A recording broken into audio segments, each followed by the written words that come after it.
रख कर तली पर आ जाऊं, हसरत है मुझे पाने की गोविंद को।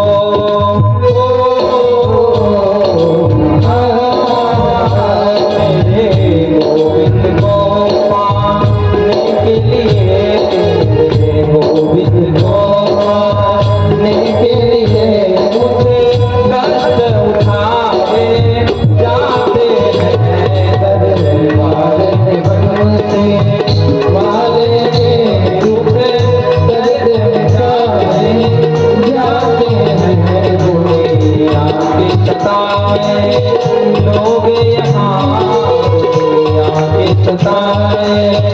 लोग यहाँ नेत लगाए जाते हैं बारे बंसी वाले के दुख दर्द मिटाए जाते हैं बारे बंसी वाले के दुख दर्द मिटाए जाते हैं दरबारे में बंसी वाले के दुख दर्द मिटाए जाते हैं दुनिया के सताए लोग यहाँ सीने से लगाए जाते हैं दरबारे में बंसी। दरबार में बंसी वाले के दुख दर्द मिटाए जाते हैं, दुनिया के सताए लोग यहाँ सीने से लगाए जाते हैं। जिसका बंधु कोई नहीं होता है ना, भगवान कहते हैं कि बेटा चिंता क्यों करता है, मैं हूं ना भी। बंधु भगवान का वचन है, जो तू ध्यावे एक पग मैं पग धाऊं 60, जो तू कहे काट तो मैं लोहे की लाट। बंधु एक पग अगर भगवान की ओर अगर आप बढ़ते हैं ना, तो भगवान 60 पग बढ़ करके आपका स्वागत करते हैं। ऐसा बंधु कृपालु दूसरा और कौन होगा। दुनिया से बंधु सहयोग मांगने से अच्छा है कि भगवान से सहयोग मांगा जाए, भगवान कृष्ण से भगवान राम से प्रेम किया जाए। बंधु दुनिया का सारा वैभव सारा सुख प्राप्त हो जाएगा इसी पृथ्वी पर। जिस दिन आपके भीतर भक्ति का संचार हो गया ना, आप बंधु कुछ नहीं भी रहेगा फिर भी आप आनंद में रहोगे, मस्ती में रहोगे। एक भक्त था, कहता था चाह पैसों से आनों में आने लगे, चाह पैसों से आनों में आने लगे, चाह आनों से रुपया बनाने लगे, चाह पैसों से आनों में आने लगे, चाह आनों से रुपया बनाने लगे, चाह रुपया से मोटर मंगाने लगे, चाह मोटर से होटल ले जाने लगे, चाह क्या क्या न करते कराने लगे, चाह पाले जिन्होंने वो बीते हुए, चाह छोड़े जिन्होंने रसीले हुए, चाह ऊंची ही हम हरदम हमें चाहिए, अगर वो चाह ले तो हमें फिर क्या चाहिए। संसार के लोग बंधु चाह में फंसे रहते हैं, ये मिल जाए वो मिल जाए वो मिल जाए, और जिस दिन इस छोड़ दोगे कि जो भगवान चाहेंगे सो मिल जाएगा, उसी में मैं खुश रहूंगा, फिर किसी वस्तु की बंधुओं अपेक्षा नहीं होगी। यही तो बंधु भागवत में सिखाते हैं, मृत्यु के भय से मुक्ति। जो जीवन में बंधु दुख है, उस दुख से, दुख तो बंधु संसार का नियम है, संसार दुखालयंत शाश्वतम, गीता जी में भगवान कहते हैं कि संसार दुख स्वरूप है, लेकिन भगवान रूपी चरण नौका में सवार हो जाओगे ना, तो दुख ही बंधु सुख की बिंदु दिखने लगेगी, सुख का केंद्र दिखने लगेगा। बंधुओं, शुकाचार्य सुखदेव जी महाराज कहते हैं, रुक्मिणी परिहास की कथा सुनाए। भगवान श्री कृष्ण के बंधुओं सभी पत्नियों से भागवत जी के अनुसार कितने कितने पुत्र हुए, 10 पुत्र हुए। कितने कितने? 10। तो भगवान कृष्ण की पत्नियां कितनी थी? 16,108। तो बंधु 80 पुत्र का नाम तो भागवत जी में भी लिखा हुआ है। और भगवान कृष्ण के 16,108 पत्नियों से 10 पुत्र अगर हुआ तो बंधुओं 1,61,080 पुत्र भगवान का तो अपना था, अपना परिवार। और बंधुओं अभी आप कथा श्रवण करेंगे, जब भगवान लीला संपन्न करके जब गए थे ना, उससे बंधु 56 करोड़ से ज्यादा विद्वांसी हो गए थे पूरे द्वारका में। कितना? 56 करोड़।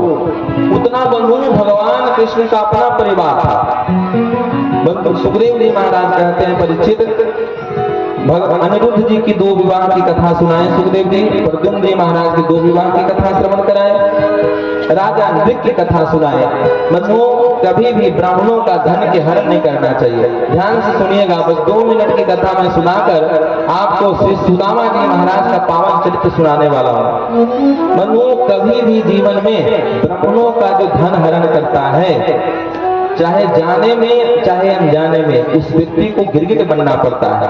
और 6 वर्ष सहस्राणी निष्ठायाम जायते। बंधुओं एक राजा नृग नाम के एक राजा थे, जो बंधुओं अपने जीवन में असंख्य गैयों का दान किए, लेकिन एक दिन गलती से एक ऐसे ब्राह्मण का गाय को दान कर दिए जो ब्राह्मण दान नहीं लेता था। 2 प्रकार के ब्राह्मण होते हैं, एक दान लेने वाले, एक दान नहीं लेने वाले।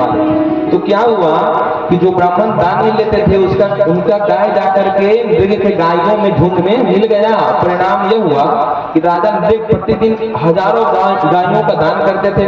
उसी गाय के साथ में राजा नृग उस ब्राह्मण के गाय को दान कर दिए।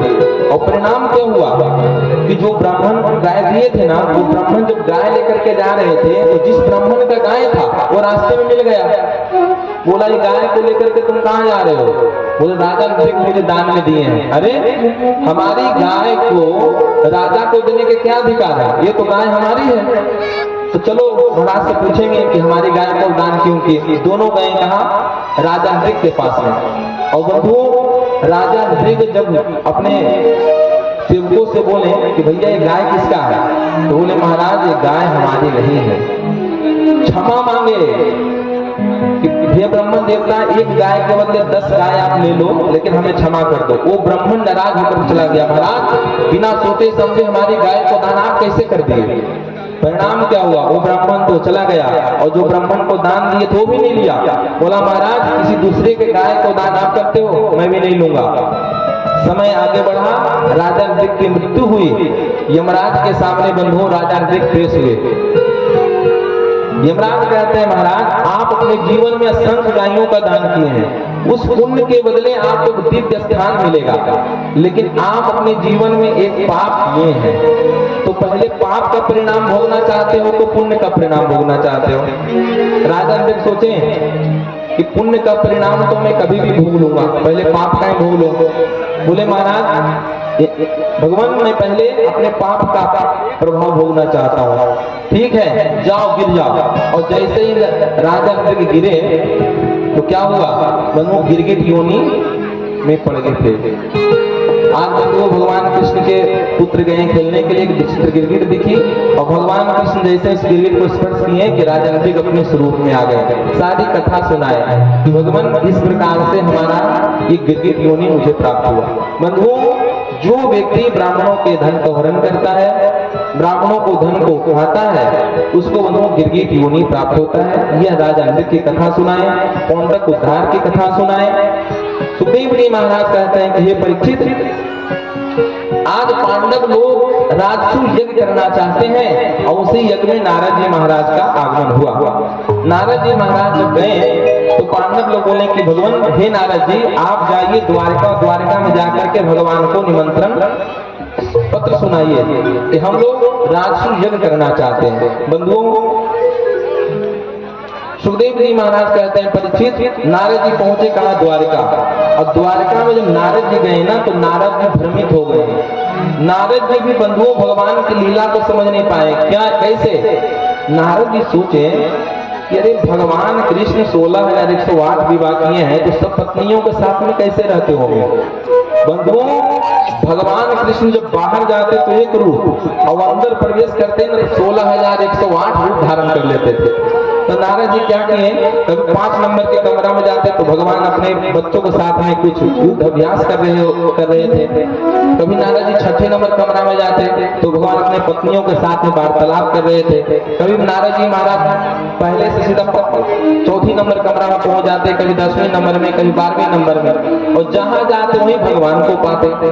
नारद जी महाराज बंधु 1 महीना तक पूरे द्वारका में घूमते रह गए और नारद जी सब जगह अलग अलग रूप में भगवान को देखे। नारद जी की बुद्धि विकृत हो गई। नारद जी सोचे कि एक भगवान सब कक्ष में कैसे हैं।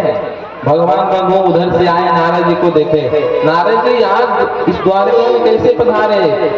बंधु नारद जी चरणों में गिर गए, प्रार्थना की, हे भगवान हमसे अपराध हो गया, मैं आपके गृहस्थ जीवन में ताक झाक कर रहा था। प्रभु आप तो अनेक रूप रूपाया विष्णवे प्रभु विष्णवे, आप तो असंख्य रूप धारण कर सकते हैं। बोले नारद जी इससे आपका आगमन कैसे हुआ बताइए। नारद जी सारा समाचार सुनाए। भगवान पांडव लोग निमंत्रण पत्र देकर के भेजे हैं, राजसू यज्ञ करना चाह रहे हैं और आपको लेने के लिए हमें भेजे हैं। बंधु नारद जी के साथ में भगवान कृष्ण पधारे कहा हस्तिनापुर। हस्तिनापुर में बंधु भगवान जैसे ही पधारे हैं भव्य स्वागत हुआ भगवान कृष्ण का।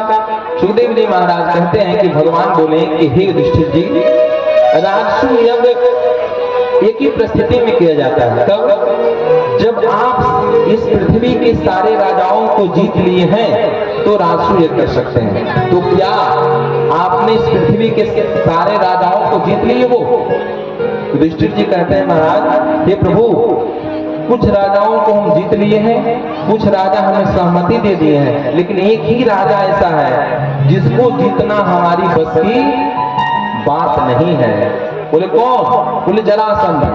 जरासंध को जीतना प्रभु हमारे बस की बात नहीं है। भगवान बोले मन में सोचे, मनु जरासंध वही है जो द्वारका में, जो मथुरा में 17 बार आक्रमण किया था। भगवान 17 बार भगवान कृष्ण जरासंध को हराए थे। भगवान बोले कि दुष्ट व्यक्ति को अगर छल से भी अगर मारा जाए तो कोई दोष नहीं लगता। बंधु कृष्ण, भीमसेन और अर्जुन तीनों बंधुओं पधारे कहा मगध। एक पंडित जी के रूप में पधारे, ब्राह्मण के रूप धारण करके तीनों पधारे कहा जरासंध की नगरी राजगीर क्षेत्र में। ये जो क्षेत्र है मगध क्षेत्र ही है ये। तो मगध क्षेत्र में जब आए तो आकर के भगवान बंधु, जरासंध ब्राह्मणों को परम भक्त था। सबसे भक्त बना था। कल की कथा में आप श्रवण किए होंगे कि जरासंध संकल्प किया था कि जब 11,000 ब्राह्मणों को पूजा में बिठाया और संकल्प किया कि अगर मैं कृष्ण को इस बार हरा दिया तो आप सब ब्राह्मणों को इतना धन दूंगा कि दुनिया में फिर कहीं भटकना नहीं पड़ेगा, अगर हार गया तो सबको सूली में चढ़ा दूंगा। और बंधुओं परिणाम यह हुआ कि भगवान कृष्ण धन छोड़ करके भागे कहा द्वारका, और जरासंध की श्रद्धा खूब बढ़ गई। जब वहां से वापस आया ब्राह्मणों को खूब धन दिया, खूब सत्कार किया। ब्राह्मणों की निष्ठा, जरासंध की निष्ठा ब्राह्मणों में दृढ़ हो गई, पक्की हो गई। जो भी ब्राह्मण जरासंध के द्वार पर आता खाली हाथ बंधुओं नहीं जाता, कुछ न कुछ लेकर ही जाता। आज बंधुओं भगवान श्री कृष्ण अर्जुन और भीमसेन ब्राह्मण का रूप धारण करके पधारे और जरासंध के पास आकर कहते हैं महाराज हम लोग हिमालय से आए हैं, हम लोग को जब पता चला कि आपकी शरण में जो आता है उसको खाली हाथ नहीं लौटाते, तो मैं भी आपसे कुछ याचना की इच्छा से आया हूँ। जरासंध कहता है, जरासंध बोला क्या चाहिए महाराज बताइए, मैं वचन देता हूँ जो वस्तु मांगोगे मैं आपको अवश्य दूंगा। भगवान कृष्ण बोले, एक बार प्रेम से वृंदावन बिहारी लाल की। भगवान कृष्ण क्या बोले, युद्धम न देहि राजेंद्र द्वंद्वसो यदि मन्यसे, युद्धार्थिनो वयं प्राप्ता राजन्यानां कांक्षिणा। हे राजन, अगर तुम देना ही चाहते हो तो हम तीनों में से किसी एक के साथ युद्ध की भिक्षा दे दो। हम तीनों में से किसी एक के साथ में द्वंद्व युद्ध की भिक्षा दे दो, मैं ही चाहता हूँ। बंधुओं, जरासंध घबरा गया। जरासंध जब गौर से देखा, बोला कह रहे तुम लोग तो हो ब्राह्मण, और ब्राह्मण होकर के युद्ध की भिक्षा मांगते हो, शर्म नहीं आती है तुम्हें पता है मैं ब्राह्मणों को कितना सम्मान करता हूँ। बिना ब्राह्मणों के पूजन किए मैं एक पग भी अपने घर से बाहर नहीं निकलता, और तुम ब्राह्मण होकर के युद्ध की भिक्षा मांग रहे हो हमसे। भगवान कृष्ण कहते हैं कि हम लोग कोई ब्राह्मण नहीं है, हम लोग भी राजा हैं। अपना परिचय बताओ। बोले जो हमारे बगल में है भीमसेन, पांडव पुत्र, बगल में जो है अर्जुन, और मैं तुम्हारा पुराना शत्रु कृष्ण। जैसे ही सुना बंधु, जरासंध की बुद्धि खराब हो गई कि लटपट तो 18वीं बार इससे मैं जीता था, 17 बार तो हरा ही दिया है।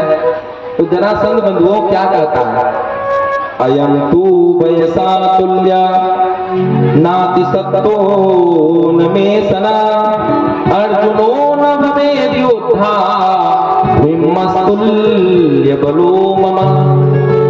अयम तू वयसा तुल्य, अरे कन्हैया तुम्हारी बस की बात नहीं है हमारे साथ, तू भगोड़ा है।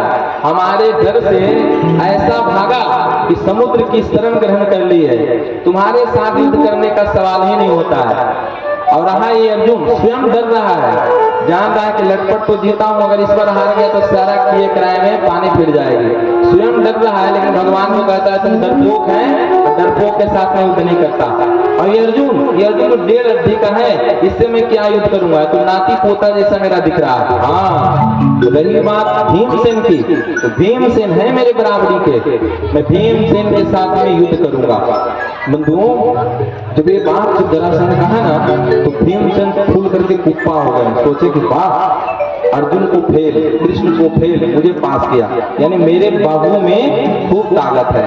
भगवान मुस्कुराए अर्जुन को देखकर, अर्जुन देखो भीम दादा कितने फूल रहे हैं, जब लड़ेंगे ना तब समझ में आएगा कि जरासंध है क्या। बंधुओं, युद्ध का नियम बना, परिणाम यह हुआ कि सूर्योदय से लेकर सूर्यास्त तक युद्ध होगा। रात्रि में सब लोग विश्राम करेंगे, कोई किसी को बताएगा नहीं, द्वंद्व युद्ध होगा। सारा नियम बता दिए कि कोई रात्रि में कोई किसी का शत्रु नहीं, दिन में युद्ध होगा और कोई किसी को सलाम नहीं देगा, द्वंद्व युद्ध होगा, बाहु युद्ध होगा, दोनों में युद्ध प्रारंभ होगा। 1 दिन, 2 दिन, 3 दिन, 4 दिन, 5 दिन। बंधुओं, जरासंध उठा के कभी पटकता भीमसेन को, कभी भीमसेन जरासंध को, इसी प्रकार से युद्ध चल रहा है। बंधुओं, भीमसेन के नस नस ढीली पड़ गई। भीमसेन सोचे ये पर्वत है, पहाड़ है, पता नहीं चलता इतना। बंधुओं, भीमसेन जो जरासंध था ना, बहुत बड़ा बलशाली था। आज बंधुओं, भीमसेन के जब नस नस ढीली पड़ गई ना, तो रात्रि में भीमसेन गए कहा, भगवान के कक्ष में। क्यों कि दिन में तो जा नहीं सकते, पूछ नहीं सकते, रात्रि में गए चुपके से, प्रभु ये जरासंध को जितना हमारी बस की बात नहीं है, भगवान इसका शरीर नहीं, वज्र का शरीर है प्रभु, इसको हम नहीं जीत पाएंगे। ऐसा करते हैं हम लोग रात्रि में यहाँ से भाग चलते हैं। भगवान सोचे कि भीम दादा उस दिन तो बड़े फूल रहे थे कि अर्जुन को फेल कर दिया, कृष्ण को फेल कर दिया, हमें पास किया, अब लड़ो। भगवान बोले कन्हैया अब मैं नहीं लड़ सकता, मेरी नस नस ढीली पड़ चुकी है, इतना शरीर में दर्द है जिसको कह नहीं सकता। भगवान बंधुओं समझ गए कि भीमसेन का अहंकार दूर हो गया। बंधुओं, भगवान समझाए कि भीम दादा आप युद्ध तो करते हो लेकिन हमारी ओर नहीं देखते, अरे बीच बीच में कम से कम हमारी ओर भी तो देख लिया करो। बोले कि प्रभु ठीक है, कल की युद्ध जब होगा ना तो मैं आपको बस देखूंगा। आज बंधुओं, भीमसेन कभी उठा कर पटके, कभी जरासंध, और बीच बीच में भगवान की ओर भीमसेन देखे तो भगवान क्या किए, एक तिनका उठाए, अब तिनका उठा करके ऐसे करके चीर दिए। चीरते हुए तो देखे लेकिन फेंकते हुए नहीं देखे। समझ गए, भगवान बताना चाहते हैं कि मारने से मरेगा। भीमसेन बंधुओं ने पूरी शक्ति लगा करके जरासंध को 2 टुकड़े कर दिए और जैसे फेंक दिए इधर, लेकिन क्या देख अगले ही क्षण दोनों टुकड़ा आया और आपस में जुड़ गया। फिर भीमसेन को उठा पटकने लगा। अब तो बंधुओं फिर सूर्यास्त हो गई, युद्ध हुआ, विश्राम, फिर रात्रि में गए। प्रभु अब तो जो आप किए वो कर लिया मैं, अब क्या हुआ, उसका तो उद्धार हो जाना चाहिए। भगवान मुस्कुरा कर बोले कि भीम दादा आप देखते हो लेकिन सही से नहीं देखते हो। बंधुओं इस कथा से अब शिक्षा ग्रहण कीजिए। भगवान हमको आपको बताना चाहते हैं कि तुम भगवान के प्रति समर्पण बुद्धि के साथ जब तक नहीं आओगे तब तक बंधुओं भगवान हमारा नहीं सुन सकते हैं। भगवान को हम भी प्रेम करते हैं, आप भी प्रेम करते हैं, लेकिन कब करते हैं जब दुख पड़ता है, तकलीफ पड़ता है, मुसीबत आती है, समस्या आता है, तब जाते हैं प्रभु हमारी रक्षा करो। और भगवान कहते हैं कि अगर सुख में तू हमें याद किया होता तो दुख तुम्हारे ऊपर हम आने ही नहीं देते थे। आज बंधुओं भगवान बोले कि हमें थोड़ा गौर से देखा करो भीम दादा। दूसरे दिन बंधुओं पुनः युद्ध हुआ। परिणाम यह हुआ कि भगवान जैसे तिनका चीरे थे, चीर करके भगवान विपरीत दिशा में फेंक दिए और विपरीत दिशा में फेंके। भीम दादा समझ गए और बंधुओं जरासंध के शरीर को 2 टुकड़े कर करके विपरीत दिशा में फेंके। जरासंध का उद्धार हो गया। परीक्षित जी प्रश्न किए गुरुदेव जरासंध कौन था, कैसे इसकी मृत्यु हुई? बंधुओं जरासंध के जो पिताजी थे उनके पुत्र कोई नहीं हो रहा था। ऋषि महर्षियों के पास में गए, महाराज आप कुछ उपाय बताइए। एक फल दिए। जरासंध महाराज की जो पत्नी थी, 2 पत्नी, दोनों को काट के, एक फल को काट करके आधा इनको आधा उसको खिला दिए। परिणाम क्या हुआ कि 2 बच्चे तो जन्म लिए लेकिन आधा आधा शरीर, आधा इस पत्नी के गर्भ से, आधा इस पत्नी के गर्भ से मरा हुआ बच्चा जन्म लिया। ले जाकर के महाराज फेंक दिए जंगल में कि बच्चा जब ऐसा मरा हुआ जन्म लिया है क्या करेंगे।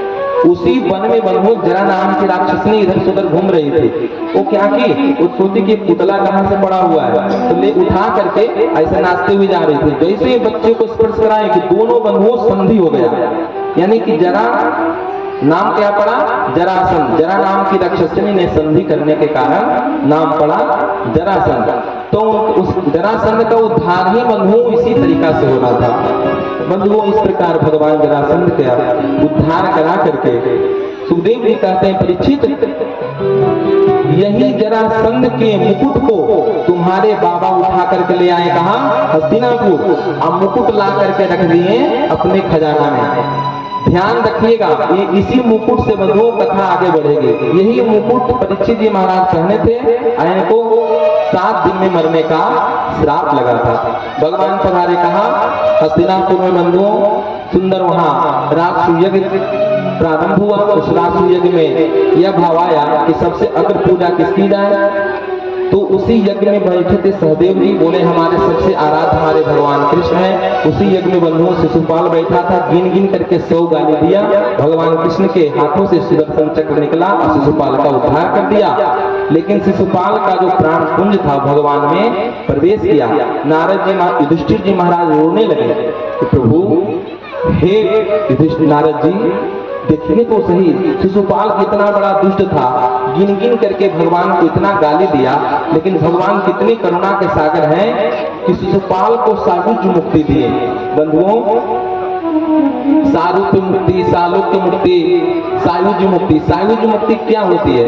सायुज्य मुक्ति जैसे मीरा जी को प्राप्त हुआ, यानी हमारा प्राण भगवान में जाकर के विलीन हो जाए। इससे बढ़िया मुक्ति बंधुओं क्या होगी?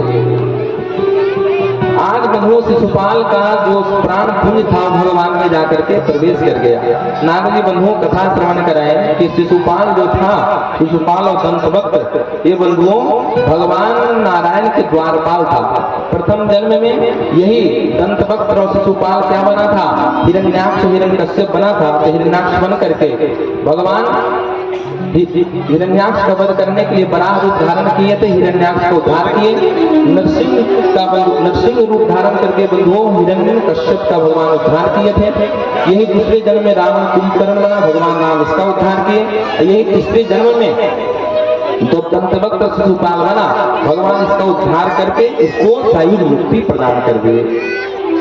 इस प्रकार बंधुओं सुखदेव जी महाराज राष्ट्रीय यज्ञ की कथा श्रवण कराएं। उसी यज्ञ में बंधुओं, उसी यज्ञ में कौरवों को जो, उसी यज्ञ में दुर्योधन को जल के जगह स्थल, स्थल के जगह जल का भ्रम हुआ। और उसी यज्ञ में परिहास हुआ किसका? दुर्योधन का। और बंधुओं वही बीज बोआ गया, महाभारत का बीज वही बोया था। क्यों? कि दुर्योधन जो था जल को स्थल समझ के जैसे ही आगे बढ़ा उसमें गिरा, और ऊपर से द्रौपदी बैठी ऊपर में देख रही थी और देख करके हंसी। उसी समय दुर्योधन कर दिया कि तुम तो मुझे अकेले में मेरा उपहास किए हो ना, मैं भरी सभा में तुम्हारा उपहास हुआ हूँ। और बंधुओं यह सब कथा सुखदेव जी महाराज सुनाते हैं। बहुत ही सुंदर ढंग से रासु यज्ञ संपन्न हुआ। रासु यज्ञ संपन्न होने के बाद बंधुओं भगवान कृष्ण द्वारका पधारे। सुखदेव जी महाराज कहते हैं कि हे परीक्षित, अब तक जो मैं कथा आपको सुनाया वो भगवान के द्वारका की लीला थी। अब मैं भगवान के बड़े ही सुंदर करुणा की कथा सुनाने जा रहा हूँ, जो भगवान कृष्ण के बचपन के मित्र थे, परम त्यागी सखा, परम संतोषी सखा, परम विरक्त सखा, जिनका नाम था श्री सुदामा जी महाराज। बंधुओं यहाँ से हम सुदामा चरित्र की कथा प्रसंग प्रारंभ करते हैं। एक बार प्रेम से वृंदावन बिहारी लाल की। कृष्णस्यासीत् सखा कश्चित् ब्राह्मणो ब्राह्मवित्तम विरगत इन्द्रियार्थेषु प्रशांतात्मा जितेन्द्रियः। ध्यान से सुनिएगा, बड़ा ही गंभीर प्रसंग। भगवान कृष्ण के एक परम त्यागी सखा, परम विरक्त सखा, परम संतोषी सखा श्री सुदामा जी महाराज। बंधुओं भागवत में एक जगह भी